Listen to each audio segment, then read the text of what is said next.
So welcome to this video. If you have any issues with your pelvic floor, if you're a man or a woman who has sexual issues, if you want to know what is the connection between beauty and health, and maybe how you even can naturally enhance both your inner radiance, your beauty, and your health, or you're into meditation, maybe Dr. Joe style or whatever, and you want to learn how to tickle your pineal gland, then this session is for you. I'm today with Karen Gill, founder of Whole Body Breathing. And Karen, I'm excited to talk to you.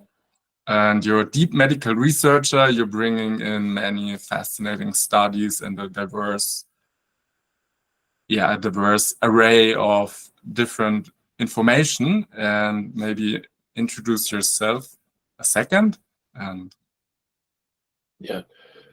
So I'm Karan Gill, and with whole body breathing, what we're attempting to do is fix the entire body and the mind at once, because as soon as you start diving into these subjects, you see how everything is interconnected, and to put a bow around the theory so that you can use it in every practice and deepen your own practice for everything. That's what whole body breathing will attempt to do. And you like to speak of like a collapse we're suffering from as individuals, but also as a society. Maybe you can talk about that. Yeah, so a lot of the issues that people have, so say crowded teeth, or TMJ issues, or back problems, or pelvic floor issues, sexual dysfunction issues. A lot of the modalities which work on things, like let me name another one, say craniosacral therapy, right? They say they fix so many things. And the reason is because the body is completely interconnected. And what we're seeing is the rates at which people need to get dental correction have skyrocketed. It wasn't that way 10,000 years ago. People had their full dentition. All the teeth used to come in. The jaws in modern populations are severely undergrown. That's what the research shows. That's what the anthropological research shows. And that's just something that people were talking about in the dentistry sphere.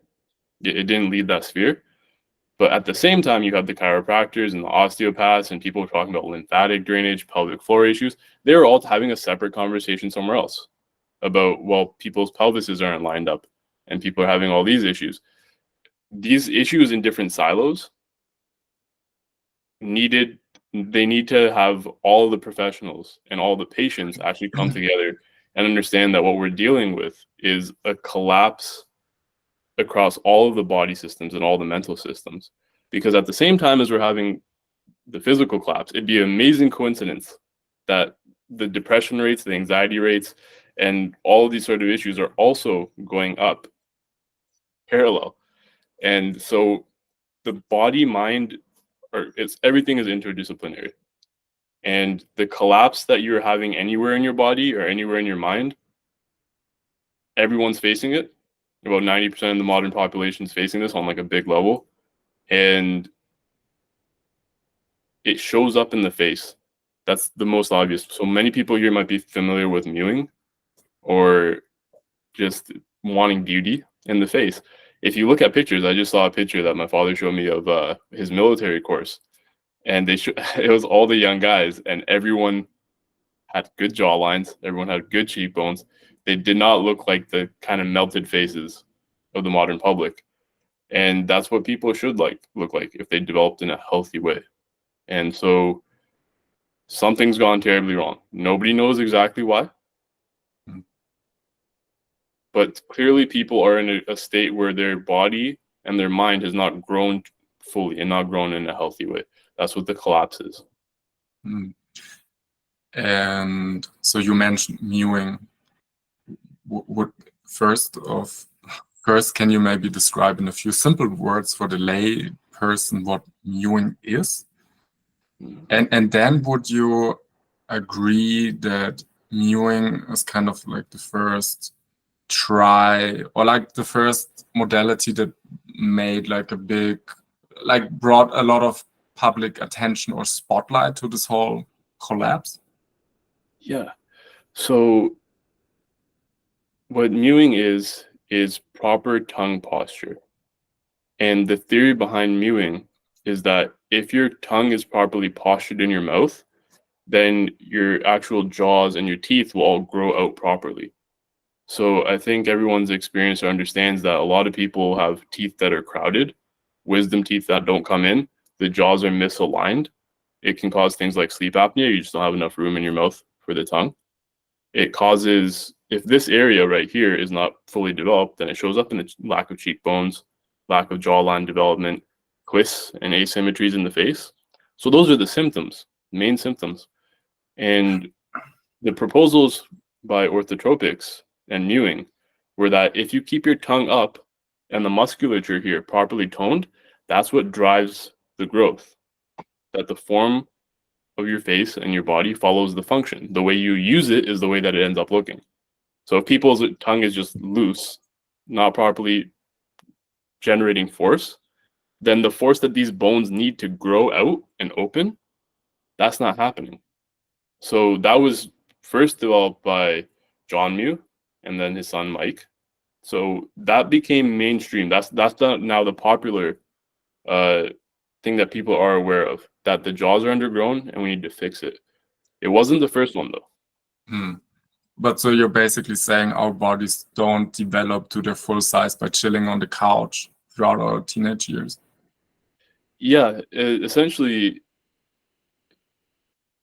well, that's a possibility, right? So before John and Mike, they proposed really heavily that the tongue and the posture is what's responsible. But before them, there was a dentist named, I think he was a dentist, Weston Price. I don't know if anyone here has heard of Weston Price. And he noticed that when people switched over to modern diets, that you had Aboriginal populations who had proper dental growth. They had their teeth, everything were coming in fine. And then all of a sudden, within 1 or 2 generations, all of this just started to collapse. Now, these issues already existed back where Weston Price was from. I'm assuming somewhere England, maybe America. So they already had these dental issues cropping up there, which were issues that the tribal populations or the indigenous populations around the world, they weren't facing these issues. So Weston Price was the first one to document it, as far as I know. And in documenting it, his proposal was that it's just a diet. That when people are switching over to these industrialized diets, that they're not getting a certain activator X. There's something missing in the diet that is required for proper growth and development of the jaws and the bones and everything like this. And that theory was the first theory. We never found an activator X. There's a lot of theories. People talk about vitamin K2, lack of vitamin D, lack of proper nutrition, lack of proper oils in the diet, omega-3s, testosterone, like these sort of nutritional components and hormonal components. People were trying to find for a long time, what is it that we're missing? We never found it. So that theory the problem kept going like this, but the interest in the theory went down. So somebody noticed the problem, proposed the solution. It didn't really work. It didn't really pan out, but the problem kept increasing. And then we're up here where John Mew started saying like modern dentistry is destroying faces. For sure, dentistry, that's another part. That it's not only people don't grow properly, but when they don't grow properly, they go to a dentist who can mess up the growth worse. So that theory was that essentially the mewing theory, orthotropics, was that it's not just the diet. They talked about the forces that are generated by the jaws and the tongue. So you have to have a hard diet to make these muscles strong, and you have to have them postured properly such that this all grows properly. And that's where that theory is at. The problem's still increasing exponentially. That's one of the mainstream theories now. Okay. And so the first 2 steps were like Weston Price. Okay, we're not getting our nutritions, like our teeth, our jaws are like collapsing. Yeah. Then the Mews come around. They say it's like tongue posture. Yeah. And so you would be the third step in this? Yeah, the third wave. Myself and a lot of other researchers would be the third wave. in that once you start learning about your tongue posture and you start really paying attention to it, the tongue is attached to everything else, which other people have noticed. So anatomy trains, that's one concept. Ida Rolf, various other methods, Alexander technique. I'm name dropping a bunch of techniques just to see if anyone's familiar with them. But essentially the body is not, you can't just push your tongue and first off, have it not affect anything else. Mm-hmm. That's the physical component. But on top of that, posture is subconscious. Hmm. So if somebody's tongue, why did it fall from the roof of the mouth in the first place? And how come when people go to sleep, that's one of the main issues we were trying to solve 5 years ago, 6 years ago, that people were getting results from mewing. That stuff does work because the forces that you generate in your body do result in changes in the bony structure over time. And even if you mew, if you push hard enough with your tongue, I'm not recommending anyone do this, but people tried. I tried. When you push hard enough with your tongue for long enough, you'll start getting some changes. They'll hit a roadblock eventually, but you'll start getting some changes because this is all very responsive tissue. It's light tissue. However, first off, people are hitting an upper limit. Some people got really good results. We were seeing before and after pictures that people had, this is all shrunken back. They don't look beautiful, right? And then they would come back a couple months later saying, I pushed really hard for a while, or I used some appliance that really pulled on this, or I got a towel and I pulled this all out, and they would come back looking like models. Mm. Why did some people get results and some people didn't? And how come some people were able to maintain it overnight when they're sleeping and everything, and most people can't? Mm. Right? So those are the questions we're trying to answer as a third wave of understanding that it does have to do with the forces that you put into your jaws, but the forces don't end here. They don't start and they don't end here. And the reason that, the forces dropped off in the first place and that you can't maintain them likely has to do with something subconscious. Your posture is subconscious.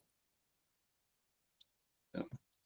Okay. So you then went a step further from like thinking about this structural collapse that would only happen in the face and skull to expand it like even to a mental, emotional collapse, but also like a whole body collapse. Yeah. So the first expansion was actually just that all people were looking at, especially because most of our thought leaders at the time were in the dental profession. So they speak about the dentition, and the furthest they'll go from the dentition is the jaws. So you have your lower jaw, the mandible, and you have your upper jaw, which is the maxilla. So that's about as far as they would go. However, just looking at anatomy, these jaws, the conversation would be about swinging this up and forward. But you can't, it's like me taking this half of my forearm and trying to like move, it's all attached together. Okay. There's 22 skull bones. That's important to know. There's 22 different skull bones. So it's not just one big bone. I think that'll help people's understanding. You have a right and a left maxilla. You have one mandible. When you're an adult, when you're a kid, it's still two. Well, sometime during development. And they're all soft. That's the thing. When you think of bone, people think of bone as like very dry, brittle, like snaps. But when it's in your body, when you're still alive, it's full of fluid and collagen. It's flexible actually. And so you have two temporal bones, you have an occipital bone, you have two parietal bones, you have palatine bones in there, you have a sphenoid. You have 22 bones all packaged together here. And so if we want to move this, if you've ever seen a 3D puzzle, you can't just take a piece and the whole thing has to move and adapt. And so the first step was going beyond, hey, if we want change in the jaws, which is here, outside of the jaws is the zygoma, your cheekbones. So you can't move this unless these move. And then this goes from your zygomatic arch to your temporal bones. So you can't move these unless these move. And then that can't move until the sphenoid moves. So everything has to morph and change at once. That was the first real jump forward. That's where cranial sacral thought came in. So craniosacral therapy, and it has been exciting as we go through this, that every step of the way, it was seeing some sort of insight that we came to, and then saying, hey, there's a field of people that have already thought of this, which is it's really nice to have. Craniosacral therapy, neurocranial restructuring, cranial osteopathy, they'd already considered these concepts to a large degree, that the bones can jam up together. But they were speaking, this is where we come to the silos, that they were talking about the cranial system and getting the bones moving and everything like that, and through the body. But they weren't speaking to the dentists, and the dentists were speaking about undergrown jaws. And so now in this decade, you have the first cross-pollination. You have dentists starting to work with the craniosacral therapists and the osteos, understanding that if we want to move anything here or improve things here, we have to have somebody work on the skull and all the bones of the skull. Now, how do we get to the rest of the body?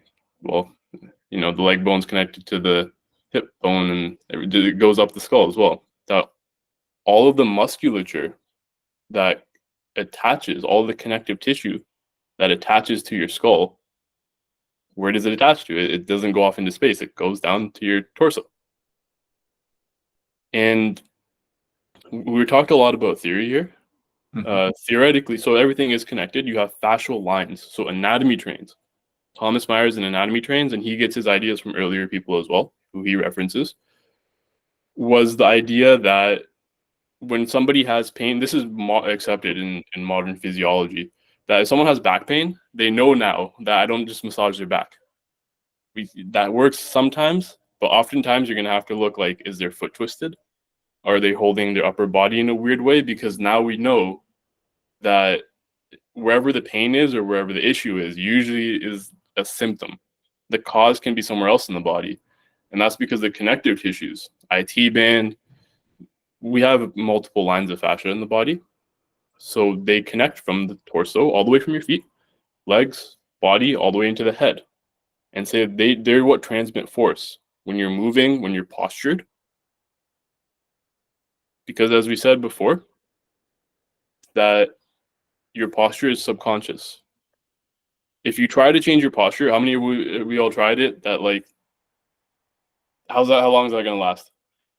Like 30 seconds if we're lucky, right? It just doesn't last. And the reason is because the muscles are not meant to hold posture.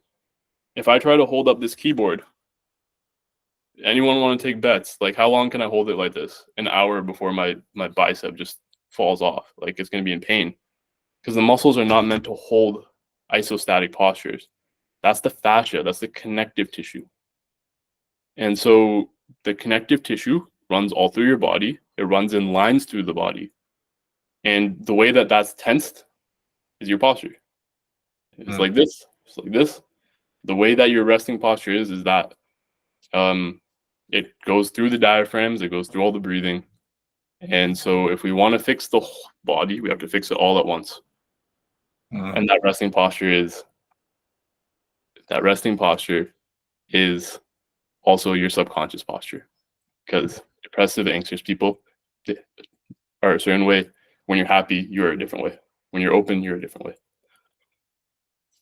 Yeah. So you're basically saying if our foot is twisted, this can affect our head, face, skull posture. Yeah. And the way it's transmitted through the body is not necessarily through muscles, but maybe through like muscle fascia chains. Yeah. I want to add another part to the story, is that when I first said it, it sounds crazy, right? And I used to have lower back pain, like very, very sharp spasms in my lower back. And so I was noticing that when I breathe, because when you breathe, if everyone takes a breath in, you can feel the breath in your torso. And now if you take a belly breath, feel your breath expand, you can feel it in your belly. Now, when you go to have a massage, somebody pushes on you from the outside and they massage you from the outside. I had insurance enough to get massages, but I used to have a 1-hour commute, so 2 hours a day. And my reasoning was, okay, if somebody can push on me from the outside, my psoas seems to be tight. psoas holds a lot of emotions. My psoas muscle, which goes from your inner leg to your lower back. And that causes a lot of back pain for people. That muscle is right underneath the diaphragm. So when you breathe in, you can directly apply pressure into your lower back. And so I was trying to massage myself like this. Just trying to massage, trying to just open up my muscles, free up my lower back. At some point while doing this, because I'm tight, I'm very tight, and that helped my ability to feel. I was breathing into there and breathing into my hips. And when breathing into my hips, all of a sudden I could start feeling pressure in my head. And I mean, I've been obsessed with this topic for many, many years. Many, many years I've been obsessed with, I want to fix this cranial issue. This is all I do. It's all I think about it all the time. So as soon as I felt breathing down here and I started feeling expansive pressure in my head, I was very excited, very much a light bulb moment. And I started Googling anyone else. Has anyone else like figured this out? Like, has anyone else experienced this? And I found someone called Martin Jones. He's in England. And he had Lyme's disease and he figured out something very similar. He's like, I could feel my whole body breathing. And he said he had dentition changes, teeth changes from that. And one of his people that he taught also had that. That's when I decided, okay, I need to go public like with this sort of finding. I need to go public with it. And within the community that we had built, saying like, okay, guys, this is going to be a little bit crazy, but I want us to get to the point where, yeah, you can breathe, you can flex your foot, and you can feel it in your head. That there's immense interconnectivity throughout your body. If we're okay for an exercise. No, Karan, I would say let's go back into silo mode a second and into the presentation maybe and like look at the different way this physical breakdown can play out for people. And then later on, we present the solution you've come up with. Yeah, definitely. I forgot we have a presentation. Good. I'll open that. And so I cannot see Christoph while we're doing this, so you can just let me know when you want to move through it. But essentially, your pelvic floor is a pelvic diaphragm. Now, this is understood within silos, right? So now physical trainers, PTs, physios, a lot of people understand that the pelvic floor diaphragm moves with the main respiratory diaphragm. So here's where we're not getting so crazy anymore, right? Like before, if I might have said you have more than one diaphragm, that's really out there theory. But what I'm actually telling you is that the theories that we're proposing are already becoming slowly understood because other people are researching this. For sure, they know that when you breathe in, your diaphragm pushes down. And when your diaphragm pushes down, it impacts your pelvic floor. That diaphragm also must react in some way. Okay, it needs to be healthy. It needs to be elastic. It needs to be able to open. And if it can't do that, you're going to have pelvic floor issues. You're going to have sexual health issues as well. Okay. And within whole body breathing, pelvic floor is the second diaphragm, we can call it. Then we're going to say you also have a third one in your head. That's the one I could feel expanding when I was breathing. We're going to add two more in the head. One's at your scalp, so the top of your head, and one's in the jaw. There's a good anatomy behind this and everything, but just to explain. And then there's another one in your feet and your hands. So you're saying we have 3 different diaphragms in the head? Yep. There is an as above, so below. I know a lot of people like the esoteric stuff, and one of the reasons it's very satisfying to do this work is because it keeps linking back into the esoteric stuff, and that's a big part of the theory. If it doesn't match the esoterics, it's not correct. This is how it's been. But you have 3 main diaphragms in your body, and then those are reflected as 3 main diaphragms in your head, because You have the body as one chunk of your body, and then the head is the other half, right? So your pelvic floor diaphragm reflects your jaw. So your pelvis and your jaw line up. And people who give, again, PTs and other fields, they already understand this. So when people are giving birth, when they're nursing someone through birth, one of the main directions that they know to give now is to relax your jaw. Because if your jaw is going to be clenched, your pelvic floor won't relax. That'll impact birth.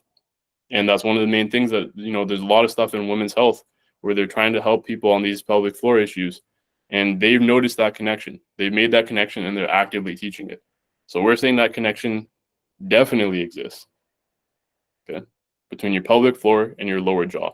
So if you want to work on one diaphragm, you have to work on the other diaphragm. You got to work on all 7 of them. It all goes together. If one is tilted a little bit this way or that way, then you're going to see that reflected up and down the body. But what you're saying is so that all of the 7 diaphragms that you mentioned are connected, but there's always a special kind of relationship between 2 of them. Yeah, definitely. So the pelvis and the lower jaw actually look very similar. They look very similar to each other, and the pelvis is at the bottom of your torso and the jaw is at the bottom of your head. Your main diaphragm's in the middle of your torso, and your main skull diaphragm's across the middle of your head. And then your shoulder girdle, the top of your rib cage is at the top of your rib cage, top of your torso, and then the scalp is at the top of your head. So they all reflect each other. Yeah. And in order to, this is one of the things that we were saying earlier with people with mewing, right? Some people would mew and they would get really good results. Some people would face pull, they would get really, really, really good results. And what we are proposing is that those people, they had a diaphragm in the head that was able to open. Whereas the people that got some results and those results stalled, the reason is because there's tightness in the other diaphragms in the body. So until the hips open up, the jaw is not going to expand. Until the main respiratory diaphragm fully opens up and opens up your chest, your nasal cavities, the main diaphragm in the head, that's not going to expand fully. All of them they balance each other out, and one's not going to outpace the other massively. Yeah. So it could be either like someone presents to you and they have pelvic issues, which I think for women it can be like incontinence after birth, or maybe like uterus prolapse. For men can be like erection issues. Yeah.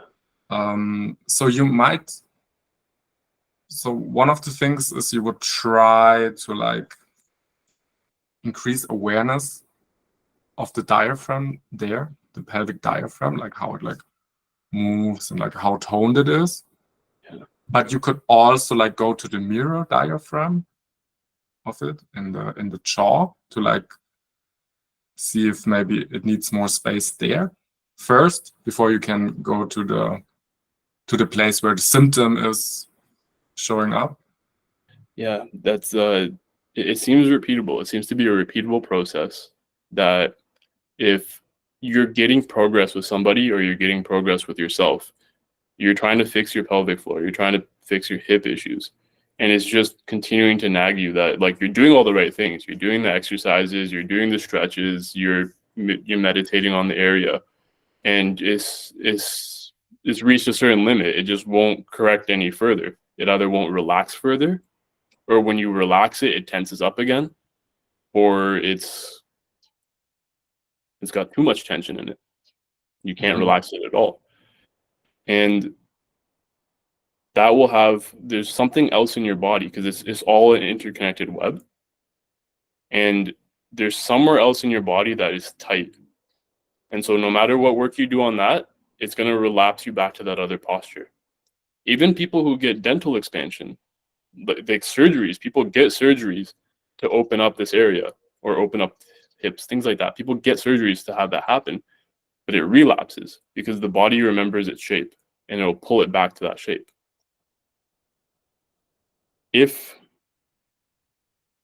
you feel for the hips and you reach the limit there, you got to bring your awareness to the lower jaw. and around this area of the head. And you're likely going to find, right? Because this is for the person to explore themselves, right? That's really important. It has to be in your own experience that part of your hip and some part of your jaw probably are going to be mirroring each other, and 1-to-1, even like a 1-to-1 correlation in where your tightness is. But so what if we go into detail? Like, let's say my lower jaw here.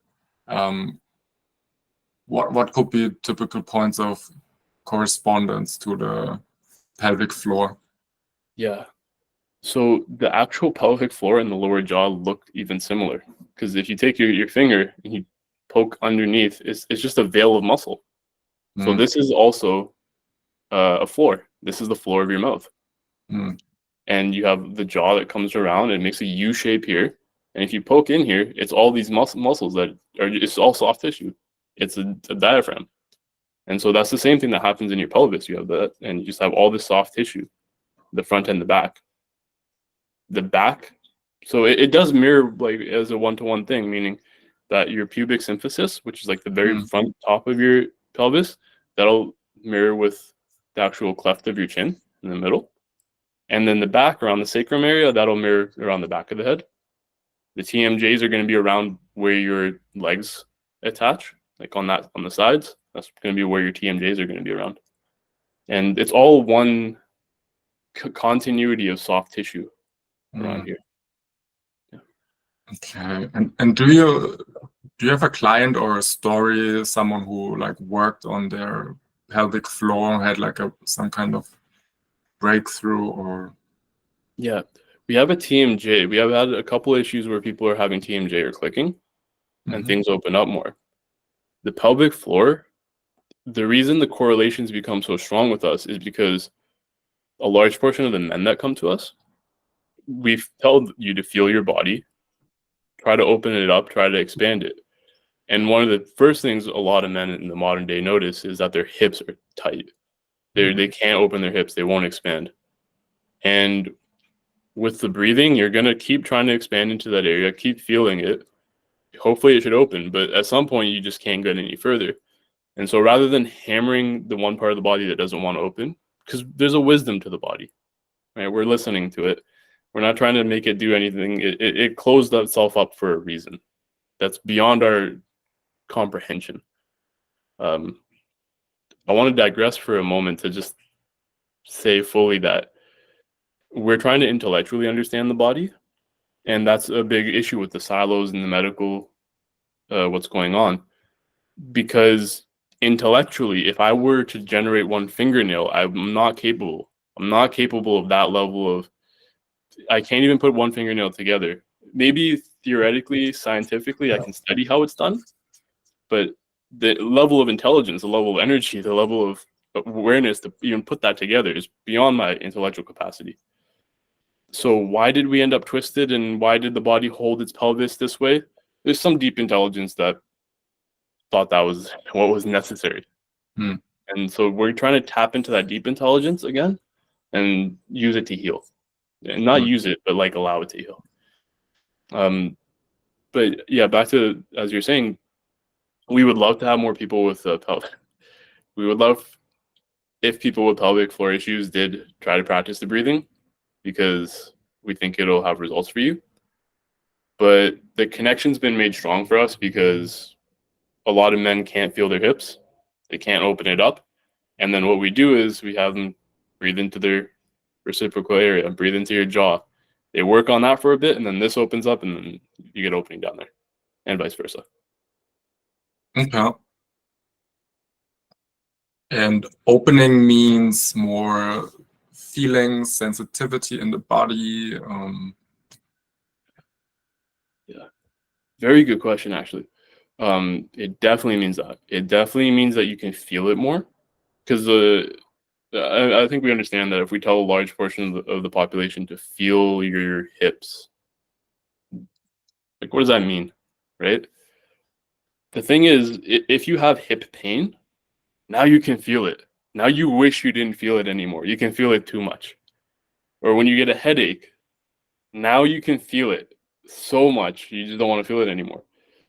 The level of feeling in the body is almost like 80% as much as the skin, according to Hopkins Institute. So the fascia running through the body that we're working with, it has an immense capacity to feel, but we're numb to it. That's one of the main problems. That's why one of the reasons for collapse, I think, is because we're internally numb. We're not processing things through the body. It's not feeling stuff. So, with lepers, one of the main issues with leprosy was actually not that it's not that their body parts would necessarily fall off or get injured. They developed numbness, and because they were numb, they didn't notice they were getting injured, and that's why they ended up with very disfigured hands, faces, and everything like that, because their areas were numb. So when they damaged it, they didn't know they were damaging it. So we're numb inside our bodies in this modern collapse age. And so when you can feel it, first off, you get feeling back. So that's definitely it. Emotionally, your capacity also goes up because they are related to the chakras. I know we want to get into esoterics too at some point. And so, yeah, your chakra, your survival chakra, all that, there's that correlation.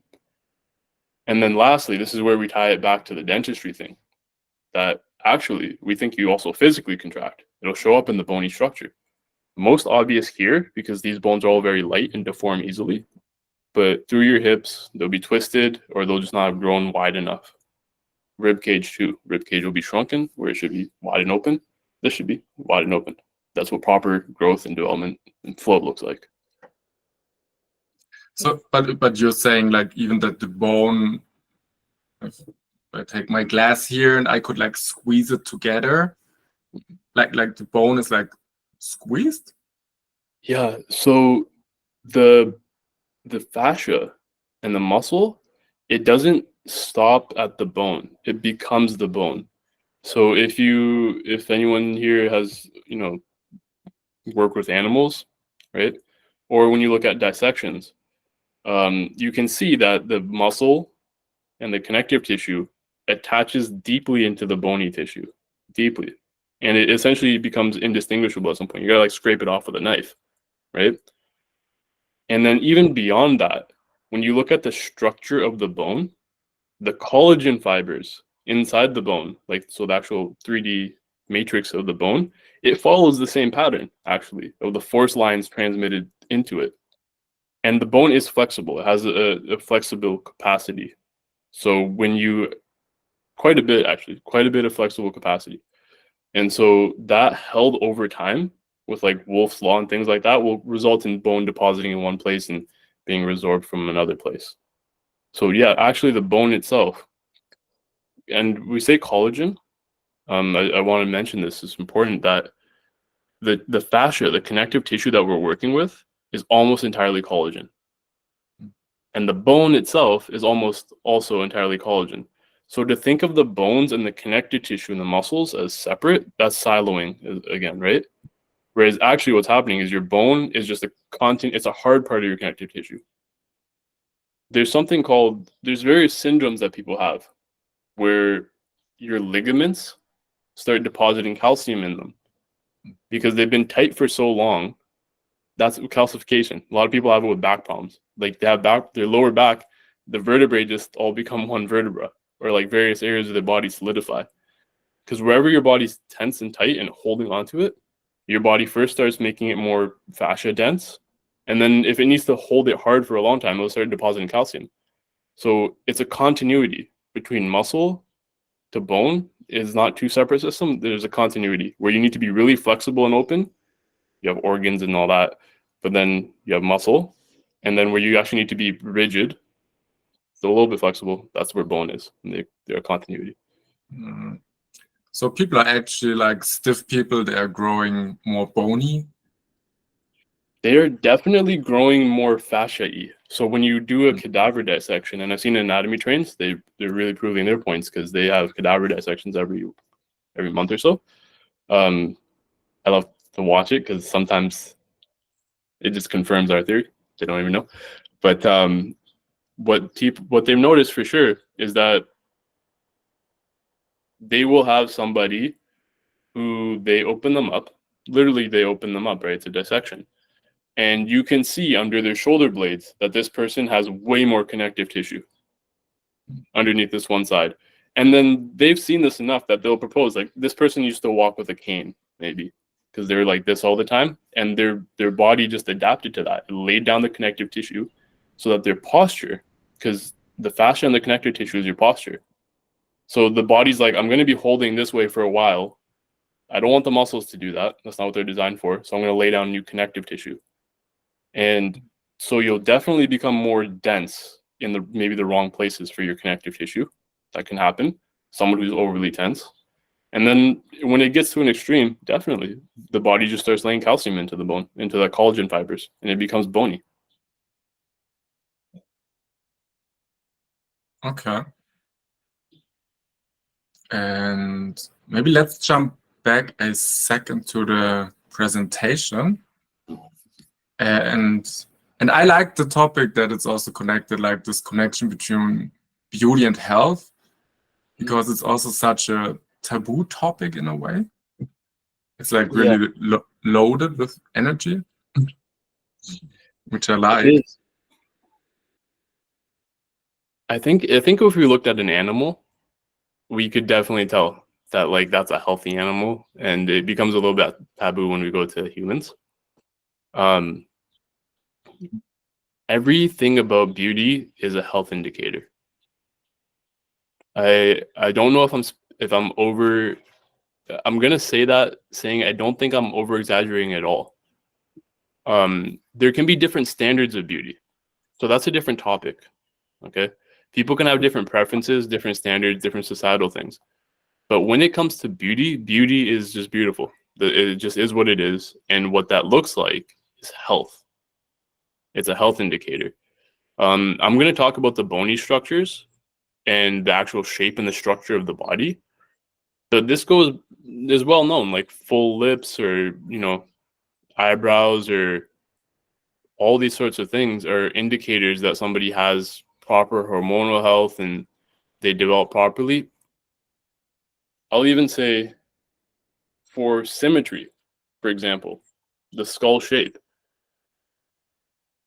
One of the main things that can cause the skull to be asymmetrical or badly formed and start that process is a difficult birth.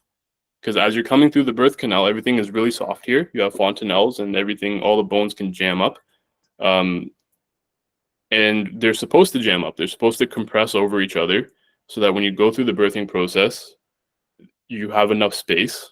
There's not enough space in the pelvic canal for like a fully developed head. So it has to compress slightly and come out. Okay. And then once you're out, it should decompress. Now, if the birthing process is difficult, that's going to result in more twisting of that cranium. The birthing process is one of the most dangerous natural occurrences for women, right? So it makes complete sense that one of the main things for beauty and attractiveness is just going to look at the skull shape of an adult. You're going to look at their skull shape, and if it's twisted, one of the main things that could indicate is a difficult birth, which could be a death sentence. So that's automatically not going to be attractive. That's not somebody you're going to want to mate with, because for your offspring, that could be a dangerous situation. Now, for the person's development itself, these are all parts of resilience. I think it shows that if it takes a lot of energy to grow the teeth and to grow the jaws and to grow the body and all of that, and it requires the person's immune system to have been properly functioning, so they can't have gotten far too sick. We're digressing into a lot of topics. I'm digressing into a lot of topics. But essentially, all of the beauty indicators that you know of or that you've ever felt consciously or subconsciously are going to be markers of the health of that person. Okay? What are the main beauty indicators? Yeah. So on the right side here, we have basically the opposite of the good ones, right? So a receding chin is going to be a lower jaw that didn't grow forward enough. If your lower jaw does not grow forward enough, you do not have enough room in your airway. You could have sleep apnea, which is a deadly problem. The crooked nose, the nose and the soft tissue of the face, they actually grow to their full size. So one issue that we have is that the bony structure might not grow to its full size, but the tongue and the soft tissue around it does. And so it'll look like how people look like when they get older. When they lose that support in their bones and the collagen, it starts to droop, right? So nice taut skin that's very like bouncy and firm, that looks like a sheet that is draped over a proper structure. It has enough structural support underneath it. And when you don't have that structural support because the jaws and the skull didn't grow enough, it shows up as under eye circles, because you need the maxilla, that part under your eyes, that has to grow forward so it can support your eyes and support the area under your eyes. If that didn't grow forward, you're going to have circles underneath the eyes, which could cause eye problems, okay? Because there's not enough bony support underneath the eye, and that causes myopia and things like that. And again, that's another indicator that you don't have enough nasal airway space. So those people are going to be people who snore. They're also going to have more trouble with athletics and things like that. And then overall, yeah, the bad posture, because that could show up essentially that you got injured at some point or didn't develop correctly somewhere in the body. And our brains are supercomputers in terms of analyzing the face, because in analysis of the face, it can make a huge amount of judgments instantaneously. And most people don't know they're making those judgments. They don't know why they think something's beautiful. So even if you talk about cheekbones, zygoma development, and things like that, people know they find it attractive, but they don't know why. And the reason why is because it indicates that the person, they structurally, at least, they developed in a fully healthy way. Yeah.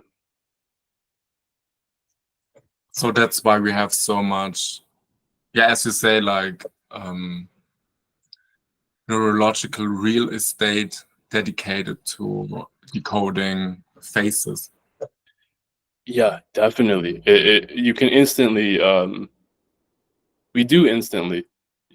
Somebody might not know why, because when they do these sort of studies on symmetry or various parts of beauty, the participants are not conscious of why they're answering in certain ways.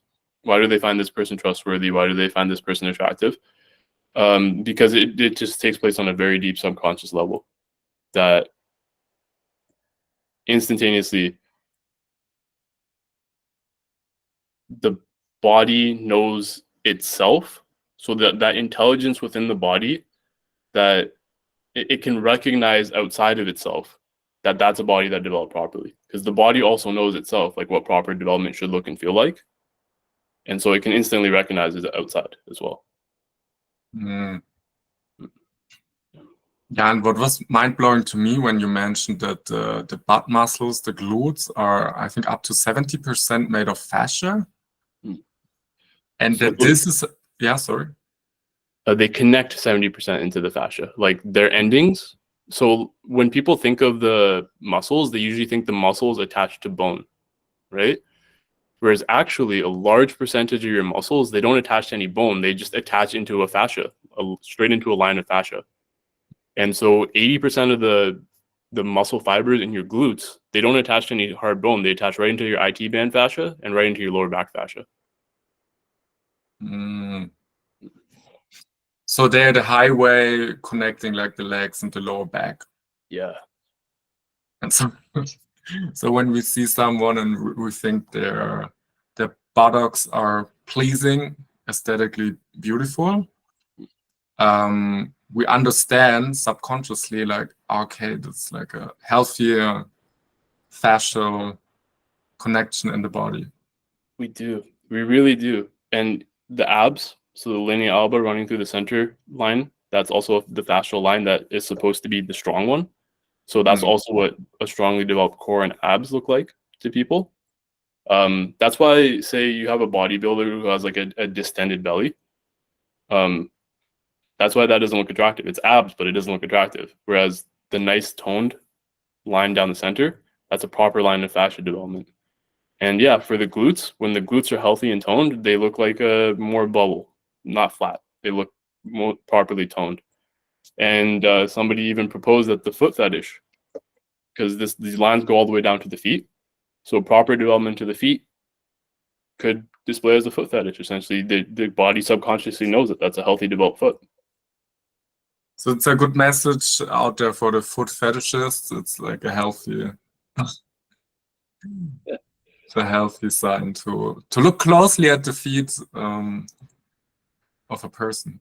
This is where research is always we're always lacking research in every field when we're interested, is that I don't know enough about that sort of thing. That do they actually find a certain, I would be fascinated to know, is there a certain foot type that they find fascinating, and does that foot type actually correlate to healthy fascial development and like properly developed arches?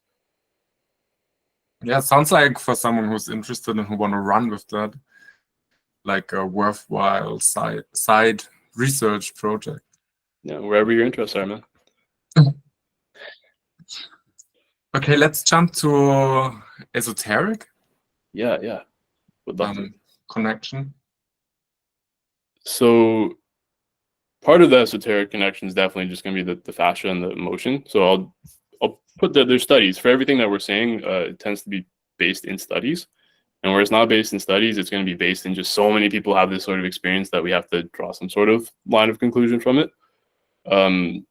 But when you get to feeling inside the body and feeling the breath, because everything we're doing is working with the breath, there's a reason, I think, that all of the esoteric traditions of the world, many of them, use breathing as a way to get into the subconscious.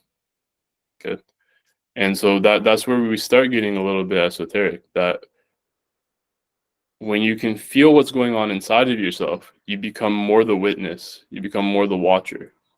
You're not doing so much as you're developing a silence inside of yourself, a meditativeness inside of yourself, where you can see clearly what's going on and have those things, the intelligence within you begin to work rather than intellectually taking over, or egoically taking over and trying to physically control the body.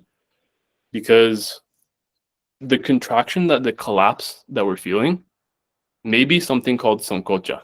This is something I heard. I was also on my commute. I was listening to Alan Watts, and he says that from the Vedic understanding, that the chronic sense of tension in the body is also described as the ego, because there's nothing for you to hold on to in this world. There's nothing to hold on to. It all goes. But the ego, its sense of self-preservation, it wants to hold something. Like, I need to have something to identify with. And the only thing it can really do is hold on to the body. It can literally grip the body. And one of the first places it's going to grip is going to be at that pelvic floor. That's where the tension is, that survival instinct. So it's going to grip there first. It's going to start cutting off energy flow. It's going to start cutting off proper flow through the body, and also proper lymphatic flow, blood flow, nervous system flow, proper structure. All of these things go in together, mental flow. And when you can feel deep enough, and this is where we want to, be careful, because first I propose, start with the physical, start with what's objective, start with what you feel. Because I feel like if I take people into a course and for an hour I have you focus on your head and tell you to feel the energy in your head, you're going to feel stuff. Anywhere you direct your attention, or you're suggested to direct your attention, you're likely going to begin feeling things and noticing things. And at that point, it would just be me saying, well, this is what that is. And then either you believe it or you believe your own thing or something like that. So it's helpful with whole body breathing. We start with having you feel, first off, objectively, like, this is my diaphragm, this is my rib cage, these are my hips. I can feel the bony structures objectively.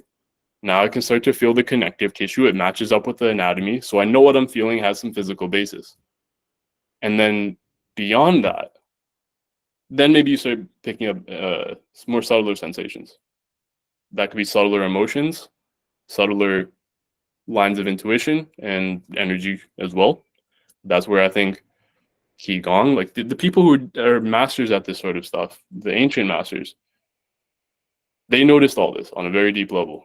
And that's where these systems come from, in my opinion.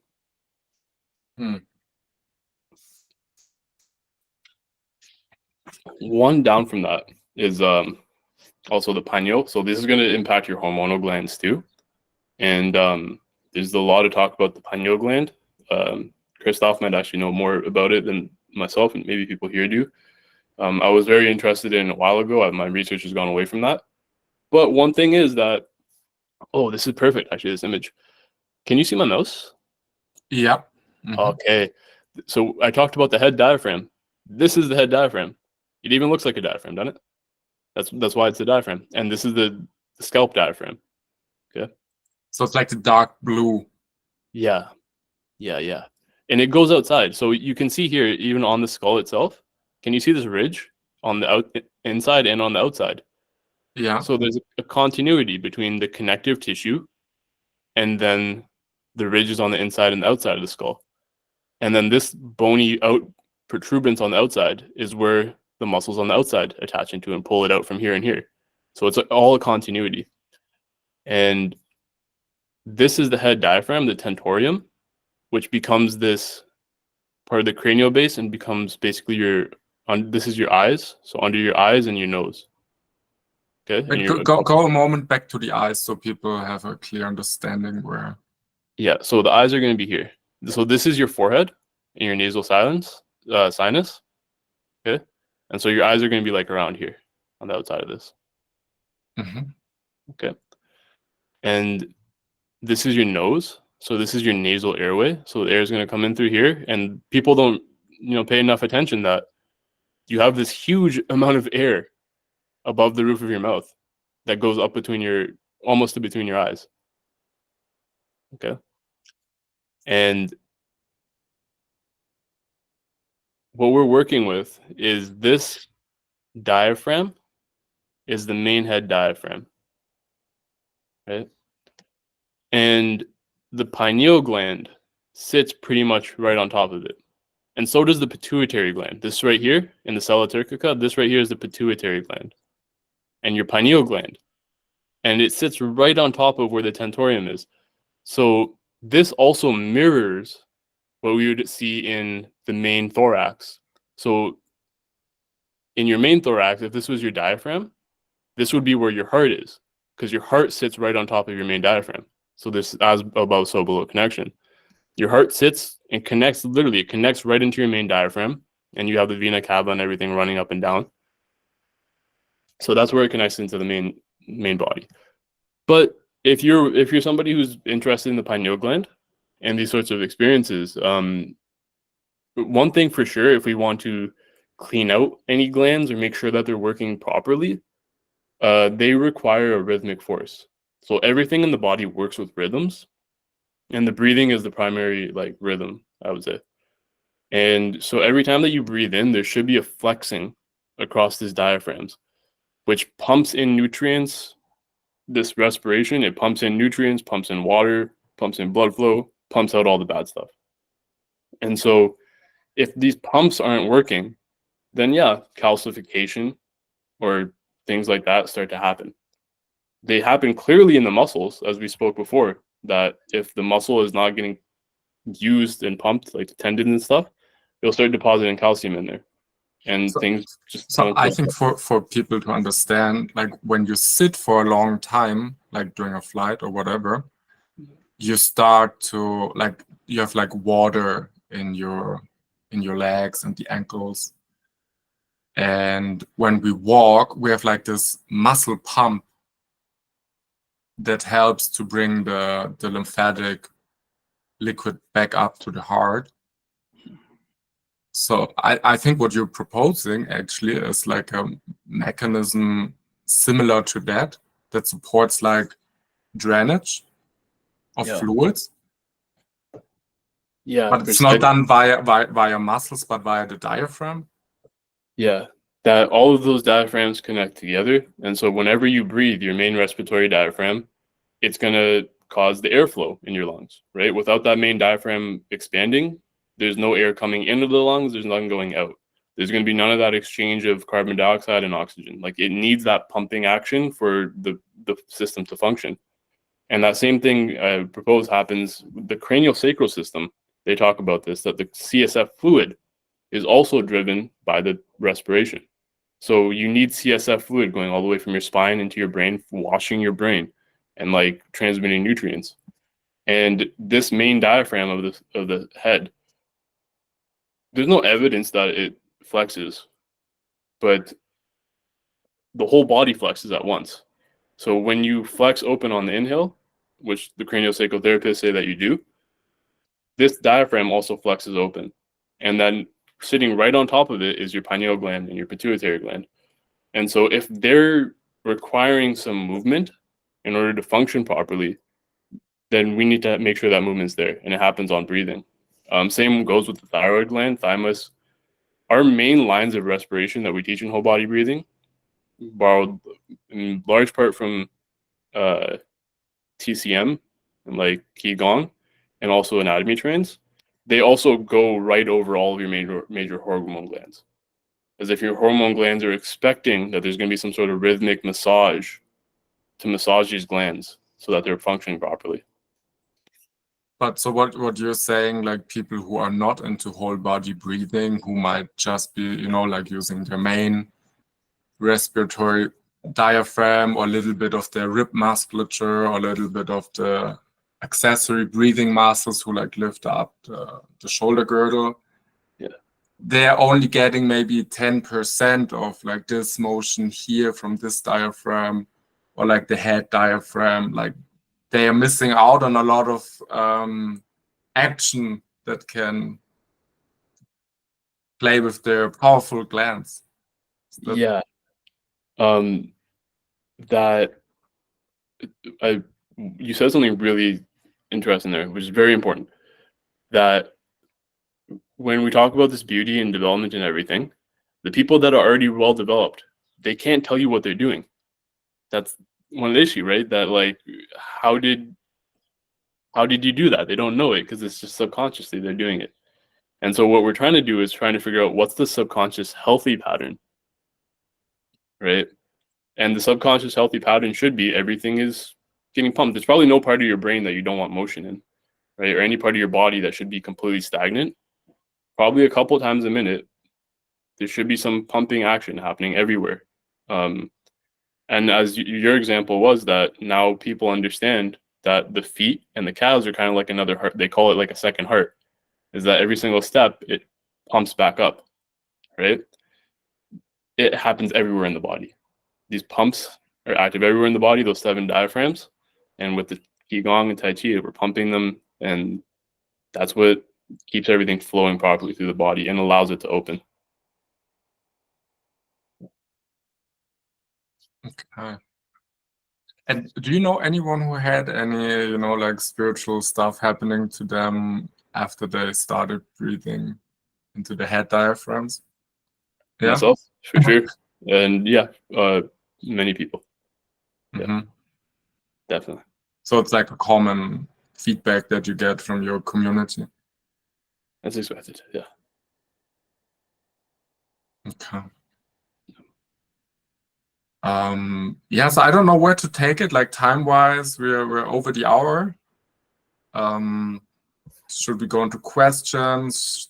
Do you want to do one basic exercise? Do you want to explain, like in a nutshell, like the whole body breathing system? Yeah, I think the best thing I can do is just a quick exercise, and then I'll read through the chat, and if people want to unmute themselves after this, then I think we can end the recording. Or do you want to have the questions in the recording too? I'm fine. I'm fine either way. Okay, so an exercise we can do is with your eyes closed, because we're trying to pick up sensory information. And so we'll at least cut off the sensory information from the eyes. That'll help us pick up more what's happening in the body. So now when you breathe in through your nose, relaxed breathing, I want you to feel, what can I definitely feel? That's your question.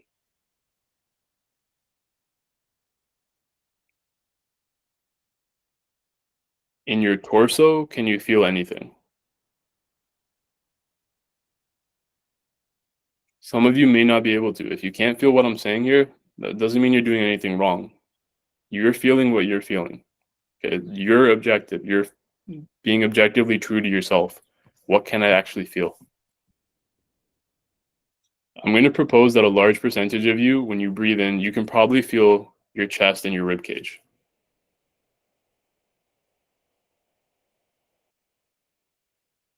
It can help if you take your hands and you put them on your chest. And so when you breathe in, like one on the right hand, on the right breast, one on the left. So when you breathe in, you can feel, oh yeah, there's expansion here. My ribs are moving, literally moving. You can go down to the lower rib cage. Okay. Now you can feel in your hands because you're used to feeling with your hands, right? We've developed a lot of sense in our hands. Now without the hands, this is what tapping does too. You can tap around a little bit as well. You want to tap. Okay, that'll wake up the area. And now when you take your hands away, now continue to feel around your chest and your ribs. Can you feel expansion? Can you feel tightness?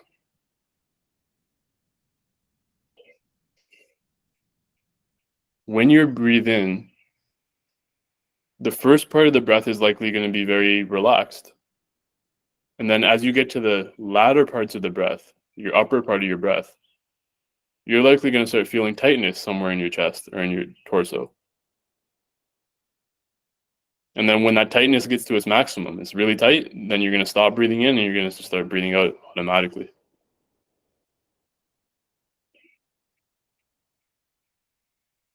Okay. Now what we want to do,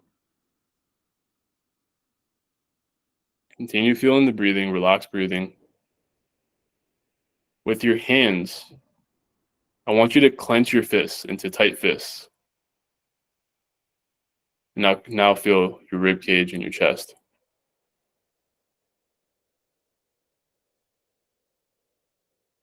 Continue with the tight clenched fists. And I want you to push just slightly. Try and take slightly deeper inhales. I feel the tightness in the chest. Or feel what you feel. Because we're going to do a comparison. Feel your chest. And now on one of the next inhales, I want you to let go of your hands. Relax your hands. And feel your chest.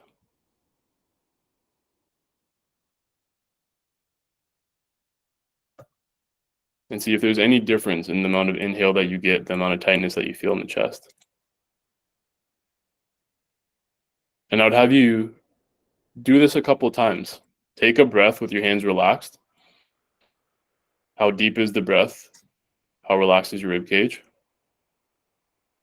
And then another breath with your fist clenched. How much tightness is there in the rib cage?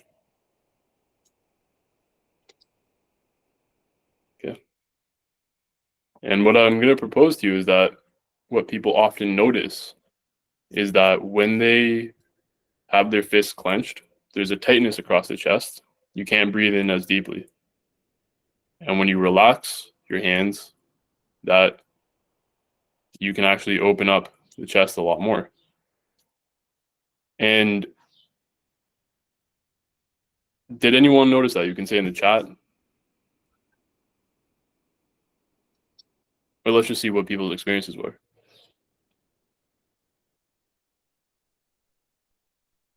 If you didn't notice it, don't worry. We're going to continue because we get people who don't feel anything at all in their bodies. So that's a valid starting point too.